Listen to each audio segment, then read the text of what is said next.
6, item 8790, Commission on Disability Access, issue 1, and item 8830, California Law Revision Commission, issues 1 and 2. Is there a motion? It's been moved. Please call the roll. Senator Roth? Aye. Senator Torres? Aye. Thank you. Let's move on to the discussion vote items. The first item is 0911, Citizens Redistricting Commission, first issue, continued funding, begins on page 15 of the script.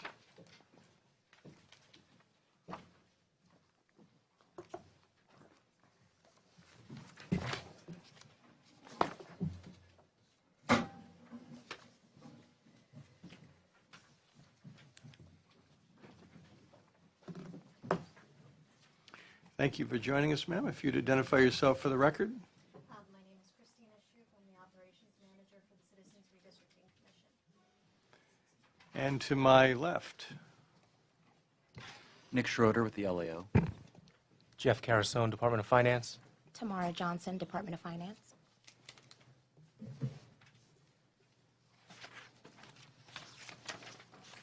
Shoup, you're on.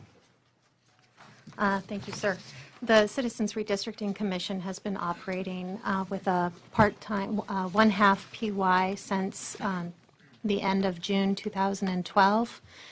During that time, we were operating with funding under contracts with the Department of General Services. So we had multi-year contracts from our 2009 multi-year funding, and our reduced funding did not include those contracts since they were already in place and had already been paid for. At the end of the last year, we lost access to those multi-year funds. We no longer have access to them, but we do still have a need for accounting and budgeting services as well as personnel through DGS. And so we're requesting an ongoing augmentation to continue those contracts. Okay. LAO has some comments, I believe. Yeah, we would support the staff's recommendation that the committee hold this item open and direct the administration to look into working within the $71,000 appropriation that the commission received last year. And our recommendation is based on the fact that the commission's workload has not changed, and we think that the DGS contract of $15,000 to provide these services for such a small budget seem excessive. Commission response to the DGS budget item, $15,000. Unfortunately, the commission is somewhat unique in state government. The nearest size agency that I could find has a budget of about $343,000. And so we don't benefit from economies of scale. What may seem like a large percentage of our budget when compared to others is not really an apples-to-apples comparison. So while I am absolutely happy and willing to work with DGS, I don't think that, frankly, we're working with a bare bones budget. Well, we seem to concentrate on the pennies up here, but has there been any attempt to negotiate with DGS a lower charge for the administrative services? There has been, yes. Unsuccessful, I gather. Well, the original suggested amount was significantly higher, and we went back and asked them to evaluate our decreased operations over the past year, and we did come back with the lower amount of $13,000, which was what we paid last year. Okay. And the recommendation is to hold this open. Finance? We support the governor's budget proposal, but we are willing to discuss this issue with your staff. Okay. Questions, colleagues? Senator Torres. Thank you. Okay. We're holding this open. Thank you very much, ma'am. Thank you. Thank you for your presentation. The next item is item 1110 and 1111, Department of Consumer Affairs. The first issue is the Breeze system.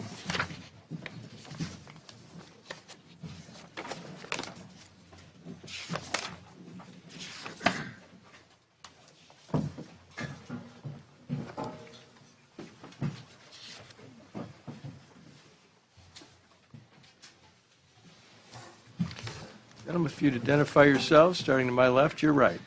Good morning. My name is Brandon Rutschman. I'm the Breeze Project Director. And then Rutschman? Rutschman. Thank you, sir. Good morning, Mr. Chairman. Awad Kadani. I'm the Chief Deputy Director for the Department of Consumer Affairs and the Breeze Executive Sponsor. Thank you, gentlemen. Helen Kirstein, Legislative Analyst's Office. Matt Nishamini, Department of Finance.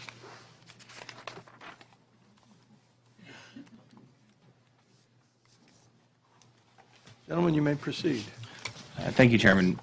The Breeze Project is the department's legacy system replacement project to unify all of our separate licensing and enforcement systems that we have in place, and also bring a lot of web functionality for licensing and enforcements to the consumers and the licensees. The request before you is to provide continued project funding in alignment with our most recent special project report that was approved late last year. At this time, if you have any questions, we'd be happy to address them. Is this the system that there was some recent news articles having to do with the Board of Registered Nursing and difficulty that apparently the board or its personnel were having with this particular system? Can you go into that for me? I'll defer to my colleague here. Mr. Chairman, absolutely. This is the system that one of the many clients are transitioning to.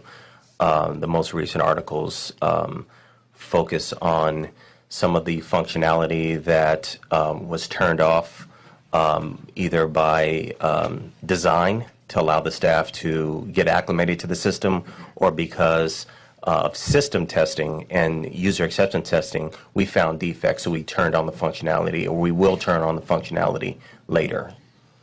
So this is just part of the working out the kinks in the system that we read about in the newspapers? Absolutely. You anticipate any other difficulty?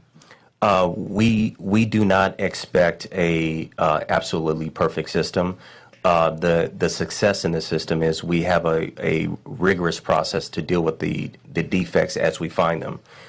We have very good users on the back end who test it, find things. They know their business very well. So when they find things, they let my colleague know, and the process in place triages the defects and then puts them into the next build available. Are you still scheduled for a full implementation in December of 2015? Yes. The caveat there is we are currently in discussions with the vendor.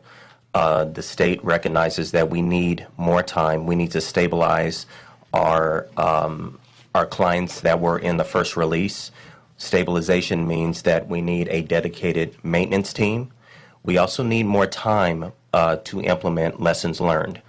Case in point, we have a much more rigorous methodology to get the design phase correctly. So we need more time, and that could push out releases 2 and releases 3.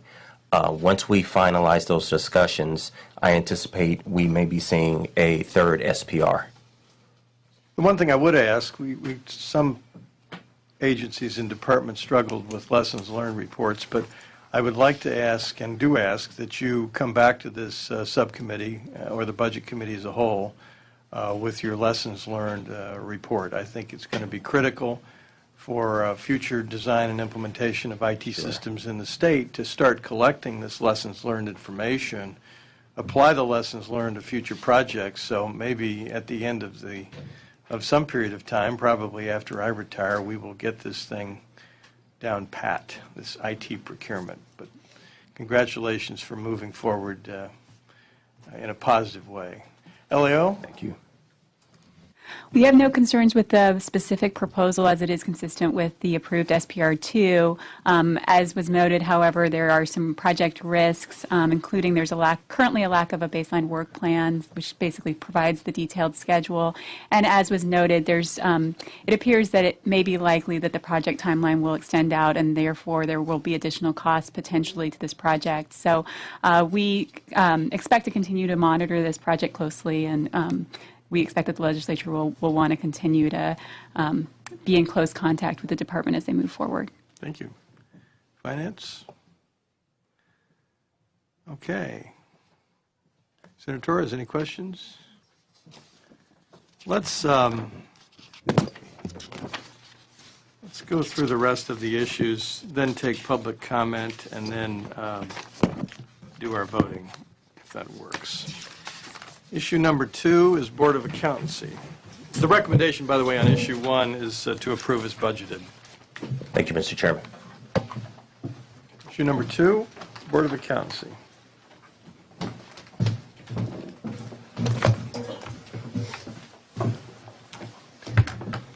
Okay, you know the drill. Hi, good morning, Chairman Roth and members. I am Patty Bowers, the Executive Officer for the Board of Accountancy. Thank you for the opportunity to be here today. And with me is Nicholas Ng. Nicholas is our manager over the Administration Division. Okay, you may proceed. We have 2 BCPs before you today for discussion, both augmenting the board's enforcement staff. The first BCP is titled Peer Review and Investigative Backlog. The second BCP is Mandatory Retroactive Fingerprinting. I would be happy to answer any questions you might have regarding these BCPs, and if you would like me to provide you a summary of each, I'm prepared to do so. Well, one of my questions, and maybe my central question, is somebody managing, so this is to add additional employees to deal with a disciplinary processing backlog. I see 830 days in the staff report. Number far exceeds the department's target of 540 days for boards and bureaus, et cetera, et cetera. Do you have metrics for employees who work in this area? For example, how many cases each is expected to handle a day or a month or a week or a year? And if so, what's the average caseload per employee, and does that track with what your acceptable metrics indicate should be the case? Absolutely. That's a compound question, so you can object. Not at all. It's a fantastic question. We have, if I may just begin with saying, we have presently 7 investigative CPAs in our enforcement division, and we have 4 analysts who perform and assist in investigative functions. The Board of Accountancy has 90,000 licensees. In an ideal world, each investigator would have 25 to 30 cases on their caseload. Right now, we have investigators who their caseload exceeds 70 cases. We do have performance measures that we target to achieve, and in many areas presently we're exceeding those performance measures due to caseload and an increase in our complaints and our investigations. Even with fewer staff than you need. Absolutely. Good for you. We're exceeding, let me clarify, we're exceeding, meaning we're beyond or above the target time frame. Which is why you need the extra staff. Correct, correct. Okay, well, I'll still give you the gold star. Thank for you. answering my question. Absolutely. Leo, We have no concerns with this proposal. Finance? Senator Torres, any questions? Okay, anything further on retroactive fingerprinting? Anything? Any further comments? Only that we have estimated about 30,000 licensed CPAs presently who are not fingerprinted. The fingerprint requirement went into effect in 1998, so we are seeking to fingerprint those licensed CPAs who we presently do not have fingerprints, and so we're excited to get that program going. There was a requirement in 1998, and we Correct. still have 30,000 that have not been fingerprinted. They were licensed prior to 1998. So this is the law change would be to retroactively go back and fingerprint those who were licensed before fingerprint became a requirement. I see. Well, this staff recommendation is to approve as budgeted, so we'll deal with this at the end and take public comment first. Issue number 3. Thank you. Very much for your presentation. State Athletic Commission. Any takers?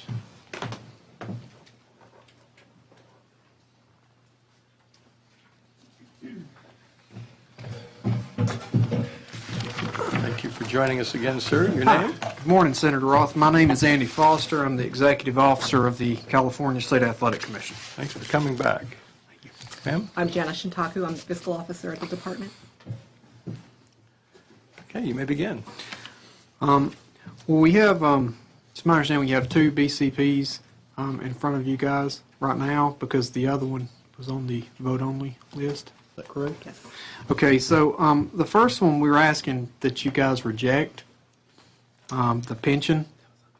That's vote only. Okay, that's the vote. Okay, so it's the restructure. This is the realignment here. Yeah, the realignment. Well, the realignments, we are asking for $361,000 for fiscal year 2014-15. This will restore the commission's overall budget to a more reasonable level. We cut our expenses sharply in order to rebuild the fund balance when the commission became near insolvent in July of 2012. During this time period, we've rebuilt the fund balance to a healthy level, and this supplementation would give us some additional staff. We're asking for 2 positions, and would also give us some additional revenue. While this supplementation is certainly more than this year's budget of $1,131,000, it's nowhere near the fiscal year 11-12 budget of $1,939,000. So this gets us to around $1.4 million, which is where I and the department see is a reasonable budget for the Athletic Commission moving forward. So our revenue and expenditures are at least close to being balanced? Yes, sir. In fact, we've had surpluses this year, which has increased our fund balance back to healthy. We like surpluses. Good Certainly for do. you. Yeah. Yes, sir. Any further comments? No, that's that one. And then the... That's the only one. That's oh, it? Okay, that's it. LAO? No concerns with the proposal. Finance. We like surpluses, right? We do. Senator Torres. Senator Berryhill, any questions? This is recommended to approve as budgeted, so we'll get to that after public comment. Thank you for your presentation. Thank you, sir. Issue number 4, California Medical Board, Division of Investigation.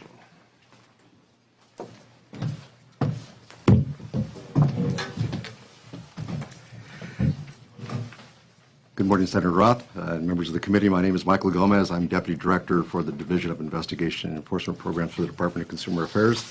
The item before you simply implements, I'm sorry. And ma'am, your name? Thank you. My name is Kimberly Kirkmeyer. I'm the Executive Director of the Medical Board of California. Thank you both for coming. Mr. Gomez. And thank you for pausing me. That's okay. The item before you implements the provisions of Senate Bill 304, which was part of the sunset review process last year, that essentially transfers the peace officers, medical consultants, and the support staff to a newly created Health Quality Investigations Unit within the Division of Investigation. Well, tell me about, if it's my turn to ask questions. Sir. Tell me about your efforts to reduce your backlog, because wasn't there a backlog at the Medical Board of Investigations? I don't have that. I don't have the investigative unit yet. I'm going to let you respond to that, or should we do that together? I'm trying. I don't have the stats in front of me. And then what's the plan on the go-forward basis, assuming there is or was a backlog, to either make sure there isn't one in the future or that we whittle down the one that we have? Actually, there's never been a backlog with the investigations at the Medical Board. Maybe in 1980s there was, but recently there hasn't been. And actually, our time to investigate has been decreasing over the past several years.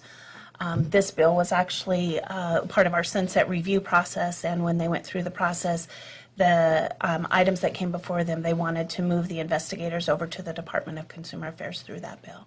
Well, what are your metrics with respect to investigations and time to completion, and how close are you to meeting those? Okay, well, our goal is to be 180 days for our performance of our investigations, and we're currently at 260 days for an investigation around that time period. That's where we were last fiscal year. And is this designed to give you a get-well status? That is the hope. Definitely, the movement of the investigators. And then the follow-up question, the obvious one is, well, what's the plan? Well, the plan right now is, Senators, is to make sure that as this transition occurs, that we do it as seamless as possible so there's no disruption to the field, but also working with the Attorney General's Office, the Health Quality Enforcement Unit, as we look at vertical enforcement, because part of this transfer, Senator, is that unlike the other boards in the department, vertical enforcement is a statutory requirement for medical board investigations and other allied health boards under the jurisdiction of the medical board. So there's a protocol that must be followed in conjunction with the Attorney General, the prosecutor, if you will, when the case is referred to the field.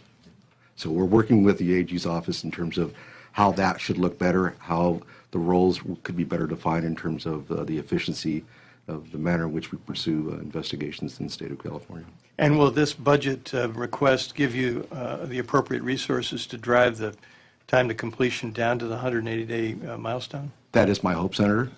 That is my hope. I don't have the investigators yet, but once I see and able to assess, our intake and how we, our casework and our case type, and I guess the association we have with the Attorney General's office and how we pursue our prosecutions and the evidence that's needed for those cases, I think that is part of the assessment process that I'm looking at right now when we go forward. Perfect. Hopefully you'll communicate back to us and keep us posted on your progress. I'd love to do that. We're obviously interested in metrics, and we're interested in people meeting the time standards that they set for themselves for the appropriate response time to these sorts of things. Elio? We have no concerns with the proposals. Finance? Senator Torres? It seems that we have a theme going here with lateness in investigating complaints, and it's such an impact to the person being investigated.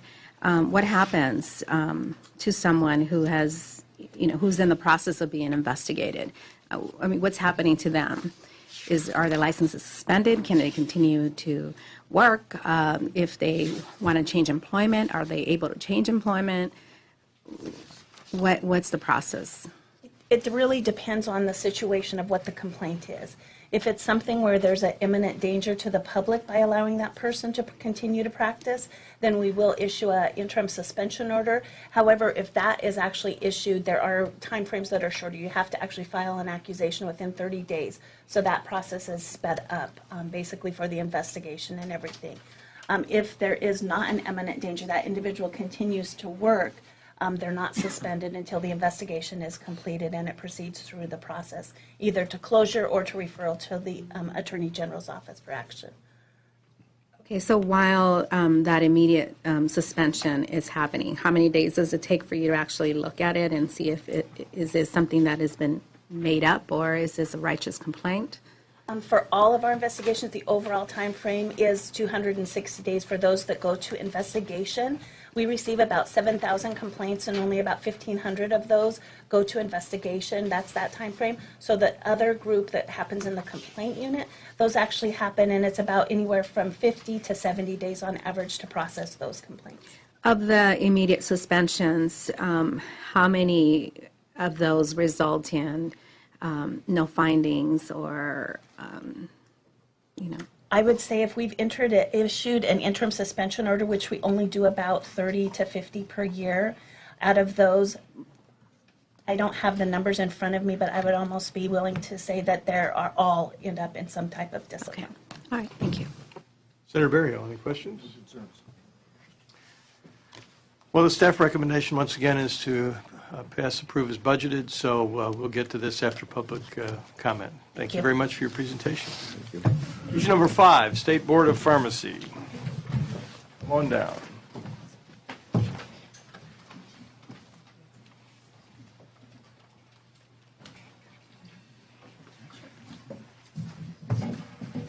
Thank you for joining us. Good morning. Good morning, Mr. Chairman and Senators. My name is Carolyn Klein. I'm the Senior Manager at the California Board of Pharmacy. And Janice Shintaku. And I'm back, Janice Shintaku, Fiscal Officer. Thank you for joining us. You may proceed. The board has 4 BCPs before you. The 2 are enforcement BCPs. The first requests enforcement resources so that the board can address the national epidemic of prescription drug abuse, so that we can focus on investigations that are generated from the mining of cures, which is a controlled substances utilization system. It's a 3-year limited term BCP requesting 8 positions for a total of $1.3 million. Our second enforcement BCP is to request resources so that we can provide additional support to address the surge that we're having in our enforcement activities since 2010.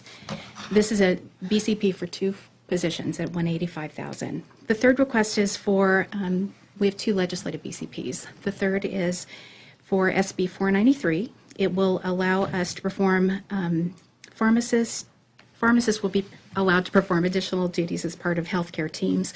It includes resources to implement requirements for licensure of an advanced practice pharmacist permit, protocols for nicotine replacement in products and contraception, and expanded duties that all pharmacists may perform. It is a 3-year limited term proposal as well. And the final request is for resources necessary to implement Senate Bill 294. Following the wake of the NECC tragedy in 2012 that killed 65 patients. The law requires all pharmacies that compound sterile medication to be at least inspected annually and be compliant with California's requirements for these specialized pharmacies.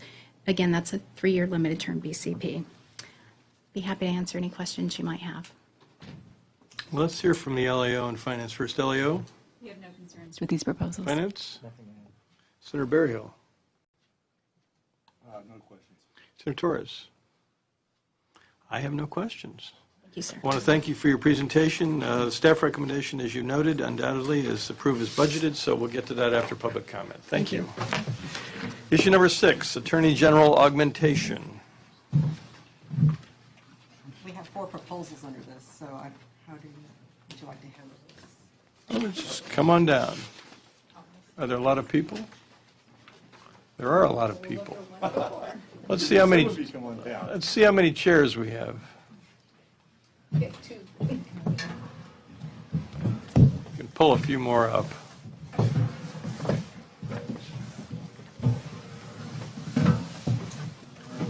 So you can have mine. Okay. Let's start to my left. You're right. If you would state your name, please, for the record. My name is Yvonne Fenner. I'm the Executive Officer for the Court Reporters Board. Okay. Thank you, ma'am. And I'm Jason Kaiser. I'm the Executive Officer of the Physical Therapy Board of California.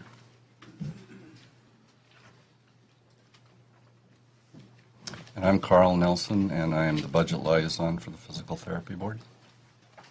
Thank you, sir. Ma'am. Laura Alarcon, I'm the Chief of the Bureau of Security Investigative Services.